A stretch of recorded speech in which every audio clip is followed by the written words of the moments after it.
This is the short introduction for me. I am Rajesh and I am going to tell you, or you can say that teach you, a new chapter of geography, chapter 9, life in the temperate grassland.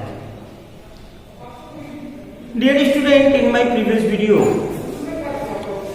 if you remember, maybe in the chapter 6, when we study natural vegetation and wildlife, there we will be discussed about the forest and the type of forest. You must remember. Once again, here memorize that one also, but in a short period. That one is what is the forest? So if you remember, I told you that the area covered by or dominated by the trees known as forest, and according to the climate and type of soil, the forest can be divided into two broad categories. That one is the temperate and the tropical, and also temperate deciduous forest, temperate evergreen forest, tropical deciduous forest, tropical evergreen forest. But here, and if you remember, in those videos I also told you that we will be discussing about the grassland, because in that chapter we also mention tropical and temperate grassland. Also, we mention name of the grassland in different regions. So today our chapter is depend on the only grassland. So it's very important to learn it or understood the some special grassland. Here we discuss only the temperate grassland. So first of all, what is the grassland? So as forest dominated by plant, trees, strong and woody plant, the similar grassland or area or region that dominated by the grasses, जो grasses से covered है most of the region, कह सकते हो कि जो भी area है near about 1/4 area जो है covered with the grass, it is known as the grassland. So here grassland, what is the grassland? I wrote here what is the grassland. So grassland can be defined as a region where grasses form the dominant type of plant life. जैसे हम देखें कि forest में कि वो reason जहां पे tree जो डोमिनेट कर रहे हैं, मोस्टली ट्री हैं. ग्रासलैंड में अगर हम देखें, so those region which dominated by the grass plant life. Grasses का सेंस, आप ग्रासेस को ये मत रख लीजिएगा कि जो छोटे छोटे ग्रासेस आप देख रहे हो. It's not only the grasses. Grasses are weak plant. It is height up to 2 meter long. इसकी हाइट 2 मीटर लॉन्ग तक हो सकती है. So don't be confuse about the grasses. Grasses means they have no woody trunk, जिसका woody trunk नहीं है. Okay, it's height may be 2 meter और more than 2 meter also. Clear? So type of, अब देखो जैसे हम क्लाइमेट पे depend करते हैं कि actually plant life depend on many factors. The most important factors are climate and the type of soil. So climate define the type of plant, same as well as the type of plant that grow here greatly depend on what the climate and soil are like. ये depend करता है कि जैसे आपको forest के concept में भी आपने देखे हो कि डेसिडियस फॉरेस्ट हो रहे हैं, क्लाइमेट कैसा है, जहां रेनफॉल ज्यादा हो रही है वहां पे एवरग्रीन फॉरेस्ट हो रहे हैं, जहां पे मॉडरेट रेनफॉल हो रही है वहां पे आपने डेसिडियस देखा है. तो सिमिलर मेडिटेरियन भी आपने देखा है. तो सिमिलर जो ग्रासेस हैं वो डिपेंड करता है कि टाइप ऑफ क्लाइमेट. अब क्लाइमेट क्यों डिफरेंट होता है? सो पहले तो आप ये रीजन जानो कि क्या है. मैं बार बार इसको डिस्कस किया हूं, फिर आपको बता रहा हूं कि अगर आप एक ग्लोब में एग्जांपल देखते हो, एक ग्लोब का एग्जांपल है, छोटा सा बनाते हैं. अगर आप ग्लोब देखते हो, आपका ये इक्वेटर है जो 0 डिग्री पे है, 23.5 degree north, 23.5 degree south, Tropic of Cancer and Tropic of Capricorn. So area which is lie between tropics and the equator known as the tropical region. ये tropical region है. It receives maximum sunlight. That means it has a in this region the temperature may be high or is high. High होता है. Why ऐसा क्यों होता है? क्योंकि जब आप रिवोल्यूशन अर्थ का देखते हो तो tropical region is mostly face on the sun and it receive maximum sunlight, so no doubt the temperature become high. So ये हमारा हो गया ट्रॉपिकल रीजन. अब जैसे हम इसके ऊपर जाते हैं 23.5 degree north and 23.5 degree south, ये जो रीजन है आप इसको टोरिजोन और टेम्परेट ट्रॉपिक ऑफ कैंसर और टोरिजोन के बीच का एरिया देखते हैं, that is the temperate region. And जैसे जैसे हम इक्वेटर से ऊपर जाते हैं टेम्परेचर भी कम लो, टेम्परेचर क्या होता है? लो होता है. इट मींस कि क्लाइमेट जो है हमारे अर्थ का क्या कर रहा है? वेरी कर रहा है. और जब क्लाइमेट वेरी कर रहा है तो डिफरेंट क्लाइमेट में डिफरेंट प्लांट होते हैं. अभी आपने प्रीवियस चैप्टर में देखा कि वो आई थिंक उत्तराखंड की तरफ हो जा रही है, हिली एरिया पे वो गस जा रही है और वो डिफरेंट प्लांट कॉन्फ्रेंस भी देखती है, इवर्ग्रीन भी देखती है ना, कौन से के प्लांट भी देखती है. तो ये क्यों हो रहा है? Due to the as he reach the high, जैसे हाई ऊपर जाती है वो डिफरेंट प्लांट देखती है. It is due to the changing of climate. तो क्लाइमेट डिपेंड करता है कि किस तरह के ग्रासेस हैं. So type of plant that grow here, किस तरह के प्लांट इस ग्रासलैंड में होंगे, greatly depend on what the climate. ये इस पर डिपेंड करता है कि उस एरिया का क्लाइमेट क्या है, कैसा है, और सॉइल किस तरह की है, मिट्टी वहां की किस तरह से है. ओके, सो अब इस क्लाइमेट के बारे में देखें. So world climate can be divided into two broad categories, that is the tropical grassland and the temperate grassland. कुछ हम टेम्परेट और ट्रॉपिकल के एग्जांपल्स ग्रासलैंड के नेम जो हम पर्टिकुलर रीजन में पढ़े हैं वो आपको पीछे वीडियो में भी है, जिसमें ऑस्ट्रेलिया का डाउन्स है ना, प्रेरीज है यूएसए कनाडा का, वेल्ड है. ठीक है, तो ऐसे डिफरेंट अलग रीजन में अलग ग्रासलैंड के नेम है. सो हम अगर पूरे ग्रासलैंड को डिवाइड करें तो एक्चुअली सिर्फ दो ही ब्रॉड कैटेगरी में डिवाइड करते हैं. Number 1 is the tropical grassland and second is the temperate grassland. So dear student, we discuss here only temperate grassland. हम एक temperate grassland के बारे में डिस्कस करने जा रहे हैं. अब बड़ा इंपॉर्टेंट, बहुत ही केयरफुल होकर सुनिएगा, बहुत इंपॉर्टेंट temperate grassland. हम प्रेरीज की बात करेंगे. प्रेरीज जिसे ग्रैंडरीज ऑफ द वर्ल्ड कहा जाता है, या यूं कह सकते हो कि विश्व के खाद्यान्न भंडार कहे जाते हैं, है ना. इसका बड़ा इम्पैक्ट है हमारे भी एग्रीकल्चर, इंडिया के भी एग्रीकल्चर में इसका बड़ा इम्पैक्ट आता है. बहुत एफिशिएंट है यह. कैसे है हम स्लोली इसके बारे में 1 by 1 डिस्कस करेंगे. So first of all know about some ideal fact of prairies. Number 1, the temperate grassland of North America. जो नॉर्थ अमेरिका का टेम्परेट ग्रासलैंड है known as prairies. Okay, 1 marks and question हो सकता है. Name the grassland of North America. Your answer should be prairies. It is the region of flat. अब इसका हम soil के बारे में डिस्कस करें कि किस तरह का रीजन है. It is the region of flat, समतल होता है, फ्लैट रीजन होता है. जेंटली स्लोपिंग है, ये नहीं बिल्कुल वैली की तरह है, जेंटली स्लोपिंग है ना. एंड और हिली लैंड या कुछ पहाड़ी लैंड है.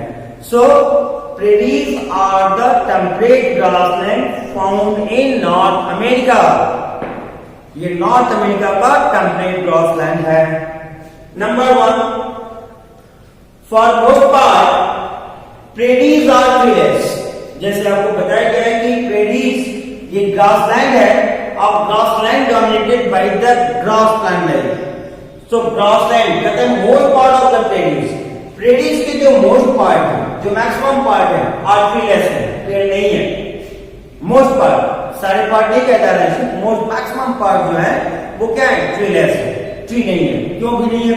स्वाभाविक सी चीज है कि ग्रासलैंड वही है जो डोमिनेट होता है ग्रास प्लांट लाइफ से, बट नियर, बट यहाँ कंडीशन है, इसलिए मोस्ट पार्ट ऑफ द हमने ग्रासलैंड की बात, most part of the playlist की बात की है कि ट्रीलेस, ट्री नहीं है, वुडी प्लांट नहीं है, ट्रंक नहीं है, स्ट्रॉन्ग प्लांट नहीं है, but near the low line एक प्लेन, यहाँ पे लो लाइन प्लेन्स है, समतल है, नीचे से प्लेन शुरू हो रहा है, लो लाइन है, क्योंकि वहां पे ज्यादा से ज्यादा वाटर स्टोर हो जाते हैं, क्लाइमेट वहां पर डिपेंड हो जाता है, मॉइस्चर हो जाता है, तो जो लो लाइन प्लेन है woodland can be found, that means woodland, woodland का मतलब होता है wood, लकड़ी, और लैंड मतलब वो जगह, तो wood कौन प्रोवाइड करता है, ट्री। तो लो लाइन एरिया में, प्लांट्स के लो लाइन एरिया में ट्रीज आपको देखने को मिलते हैं। इस रीजन में प्रेरीज, जो ग्रासलैंड कहाँ का है, नॉर्थ अमेरिका। अब हम ग्रास कहते हैं, tall grass up to 2 metre है, क्योंकि डोमिनेट करता है ग्रास प्लांट लाइफ से, तो यहाँ पे tall grass up to 2 metre है, 2 मीटर हाइट तक टॉल ग्रास, लंबे लंबे ग्रासेस होते हैं। जब ग्रास का सेंस क्या समझ सकते हो, वीट है, इसीलिए हम ग्रैंडिस ऑफ द वर्ड कहते हैं। ग्रास का सेंस कभी मत लगाना कि जैसे हम जनरली अपने आसपास देखते हैं ग्रास में जो बहुत ही इंचेस में होते हैं, मिट्टी में होते हैं, यूजलेस कह सकते हो। यूजलेस तो हमारे नेचर में कुछ भी नहीं है, लेकिन हाँ वो हमारे लिए थोड़ी सी यूजलेस हो जाता है। तो ग्रास का सेंस नहीं, ग्रास ग्रो वुडी प्लांट नहीं है, जिनमें स्टीम नहीं है, जिनमें ट्रंक नहीं है, स्टीम तो है, बिग स्टीम है, ट्रंक नहीं है। तो यहाँ पे जो ग्रासेज है अब 2 मीटर है, 2 मीटर लंबे होते हैं, डोमिनेट द लैंडस्केप, और इस पूरे लैंडस्केप को डोमिनेट करते हैं। Near about 1/4 of the total area कह सकते हो वो dominate by the grasses. It is actually, और इतने बड़े होते हैं कि it is actually see of grass. इसे क्या कहते हैं, सी ऑफ ग्रास। अब सी ऑफ ग्रास, सी में समुद्र हो गया, ग्रास का समुद्र हो गया। जैसे आप वाटर बॉडीज के पास जाते हो, समुद्र देखो तो पूरे नजर आते हैं वाटर ही वाटर, उसी तरीके से ये 2 मीटर हाइट जो ग्रासेज है, जब आप मोस्ट पार्ट ऑफ प्रेरीज पे जाते हो तो नजर देखने पे आपको बिल्कुल ही ग्रासेज बहुत लंबी दूरी तक नजर आते हैं। तो फॉर अवे, दूर से देखने पे वे हमें एक सी की तरह ही नजर आते हैं, लेकिन ये सी किसका है, वाटर का नहीं है, सी ऑफ ग्रास। इसलिए इस रीजन को हम कहते हैं sea of grass. Another question is arise here, which grassland known as the sea of grass? So no doubt your answer should be the prairies. The prairies, अब उसको उसके लोकेशन के बारे में डिस्कस है। The prairies are bound by Rocky Mountains. एक old mountain में से Rocky Mountains हैं। So the prairies are bound by Rocky Mountain in the west and Great Lake in the east. 2 direction याद रखिएगा, क्योंकि इससे डिपेंड करेंगे हम जब हम चीनों की बात करेंगे कि the prairies are bound by Rocky Mountains. जैसे आपका जो एरिया इंडिया का है वो हिमालय से बाउंडेड है। बाउंडेड का मतलब क्या है कि माउंटेन्स है, एक तरफ से खड़े हैं, बाउंड्री बनाए हुए हैं। बाउंड्री का मतलब उनमें आपको डिवाइड नहीं की गई है, ये रॉकी माउंटेन्स इसको कवर कर रहे हैं। तो वेस्ट में रॉकी माउंटेन है और ग्रेट लेक है ईस्ट में। 2 डायरेक्शन लिखिएगा, west and east. It means north और साउथ अभी रिमेन है। तो वेस्ट में रॉकी माउंटेन है, इसके कवर्ड बाउंड्री बनाई है, और ग्रेट लेक्स है इन ईस्ट में। Okay, the prairies, next point is, अब इसके लोकेशन को हम देखें country wise. The prairies cover part of USA and part of Canada. अब ये पार्ट ऑफ नॉर्थ अमेरिका का ही पार्ट है, तो नॉर्थ अमेरिका की बाउंड्री है। कुछ प्रेरीज जो है part of USA, United state of America, and part of Canada, Canada में है। इसलिए हम कनाडा को एक वास्ट एरिया है, ज्यादा एरिया है, और वो एग्रीकल्चर बेस्ड हो जाता है, इसलिए इतना ज्यादा ये प्रोड्यूस कर देता है ग्रेन कि इसको हमको कहना पड़ता है grains of world of ग्रैंडरीज of the world, विश्व के खाद्यान्न का भंडार, एक सरप्लस प्रोडक्शन कर देते हैं वीट का। अब सरप्लस प्रोडक्शन के रीजन भी बहुत सारे हैं कि देखो हमारी कंट्री एग्रीकल्चर बेस्ड कंट्री है, लेकिन हम प्रोडक्शन उतना नहीं कर पाते हैं, जबकि हमारी कंट्री एग्रीकल्चर बेस्ड कंट्री है। रीजन क्या है कि यहाँ के फार्मर के पास स्मॉल पैच ऑफ लैंड है। दूसरी चीज हो जाती है कि जो हमारी टेक्नोलॉजी है वे बहुत मॉडर्न नहीं है, जो क्वालिटी ऑफ सीड्स है वो बहुत अच्छे नहीं हो जाते हैं। लेकिन अगर आप प्रेरीज रीजन में जाते हो, आई थिंक कनाडा में जाते हो, आप यूएसए के पार्ट में जहां पे प्रेरीज लोकेट है, तो वहां पे आप फार्मर देखोगे तो हमारे यहाँ फार्मर का सिनोनिम्स कह सकते हैं पुअर पर्सन, लेकिन वहां फार्मर का सेंस हो जाता है कि रिच पर्सन। रीजन क्या है, उनके पास बिग बहुत बड़े बड़े एरिया में लैंड है, हाई क्वालिटी के सीड्स को यूज करते हैं, मॉडर्न टेक्नोलॉजी का यूज करते हैं। जो अभी आप अपने यहाँ देख रहे हो ना, कंपाइल ट्रैक्टर्स देख रहे हो, कंपाइल देख रहे हो, जो भी ये चीजें देख रहे हो, ये बहुत पहले जो है प्रेरीज कनाडा और यूएसए में इसको यूज किया जा चुका है। अब इतना सरप्लस प्रोडक्शन कर देते हैं कि वर्ल्ड को सप्लाई करते हैं। वहां की गवर्नमेंट भी बहुत सारी फैसिलिटी देती है, प्रॉपर एरिगेशन सिस्टम है। हमारे यहाँ एरिगेशन डिपेंड हो जाता है रेन पे, अगर रेन नहीं हुई तो मोस्टली हमारे जो फसल फार्मर्स होते हैं वो सफर कर जाते हैं, ड्राई हो जाती है, सूख जाती है। वहां पे एरिगेशन सिस्टम बेहतर है, साथ ही वहां पे चैनल्स बने हुए हैं, रोड ट्रांसपोर्ट या फिर नेटवर्क बहुत अच्छा है कि जहां से हम सप्लाई कर सकते हैं। तो ये सारे फैक्टर्स हैं जो प्रेड्यूस को बहुत ही प्रॉस्पेरियस बनाते हैं और ग्रैंडरीज ऑफ द वर्ल्ड ये कहलाता है। In the USA the area drained by the tributary of Mississippi, और यह यूएसए का जो एरिया है प्रेड्यूस का, वो ट्रिब्यूटरीज मिसिसिपी रिवर के सहायक नदियों से यहाँ पर ड्रेनेड होता है। दैट मीन्स उसको फर्टिलिटी प्रोवाइड करती है, वाटर देती है। द ग्रासलैंड ऑफ प्रेडीज वेयर, अब कुछ हम उसके और भी चीजों को डिस्कस करें, वहां के पीपल्स के बारे में। पीपल्स का हम स्पेशल वीडियो बना के आपको प्रोवाइड करेंगे। मैंने क्लाइमेट थोड़ी सी आपको डिस्कस किया है, क्लाइमेट की रिमेनिंग वीडियो हम नेक्स्ट वीडियो में आपको प्रोवाइड करेंगे। तो grassland of prairies was the home of native Americans. Native Americans, native means जो वहां के हैबिटेंट जो रहने वाले हैं, वहां के ओरिजिनेट जो अमेरिकन्स हैं, जो पारंपरिक अमेरिकन्स हैं। तो जो ग्रासलैंड है प्रेरीज का, प्रेरीज जो ग्रासलैंड है, होम ऑफ नेटिव अमेरिकन्स, ये अमेरिका के जो मूल रहने वाले अमेरिकन्स हैं उनका वो प्लेस है, रहने की जगह है। ऑफन कॉल, और इन्हीं को हम कहते हैं रेड इंडियन। ओके, सो अगर आपसे एक और क्वेश्चन अराइज हो सकता है, whom are known as red Indian, तो आप लिख सकते हो कि native American who lived in the region of prairies known as the red Indian, वो रेड इंडियन कहलाते हैं। क्लियर है, ये नेटिव अमेरिकन्स हैं, native Americans who lived in the region of prairies known as the red Indian। The prairies were, लेकिन सिर्फ red Indian का ये हैबिटेट नहीं है, बल्कि और भी कुछ ट्राइबल पीपल्स हैं। ट्राइबल हर जगह है, तो अमेरिका के भी ट्राइबल पीपल्स हैं जो इस रीजन में रहते हैं। So prairies were home of other tribes, ये दूसरे ट्राइब्स का भी होम है, लाइक द अपाचे। कौन से हो गए? अपाचे हो गया।